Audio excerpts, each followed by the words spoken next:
రాజధాని ప్రాంతంలో మేఘా ఇంజనీరింగ్ క్యాంపులో పైపుల దహనం కేసు కొలిక్కొచ్చింది. దొండపాడుకు చెందిన కాపలాదారు రాము నిప్పు పెట్టినట్లు పోలీసులు ఇప్పటికే గుర్తించారు. సెలవు అడిగినా ఇవ్వలేదని సూపర్వైజర్పై అసహనంతోనే ఈ దారుణానికి పాల్పడినట్లు తెలిసింది.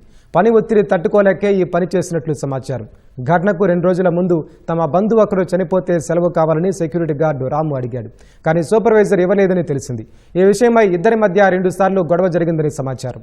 దీంతో జనరేటర్లోని డీజిల్ను ఒక సీసాలో నింపి దగ్గర పెట్టుకున్నాడు. ఆ రోజు రాత్రి 9:30 గంటల సమయంలో రౌండ్స్ తిరుగుతూ కార్మికుల బ్యారెక్ల వద్దకు వెళ్లినట్లు తెలిసింది. అనంతరం డీజిల్ ఎండుగడ్డితో కలిపి పైపులకు నిప్పు పెట్టాడని పోలీసులు గుర్తించారు. ఆ రోజు రాత్రి 10:20 అంతా బాగున్నట్లు ఫోటో తీసి సూపర్వైజర్కు పంపించాడని తెలిసింది. పైపులు కొంత కాలిన తర్వాత మంటను ఆర్పేసి ఘటన జరిగిందని చెబితే సిబ్బందిని పెంచుతారనుకున్నాడు.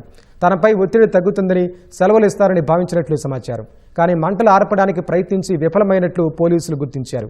రాత్రి 10:35 పైపులకు నిప్పంటుకుని మంటలు వచ్చాయని మరో ఫోటో సూపర్వైజర్కు పంపించాడు. కాపలాదారు రాము తొలుత పంపిన ఫోటోను పోలీసులు క్షుణ్ణంగా పరిశీలిస్తే కొంత వెలుగున్నట్లు గుర్తించారు.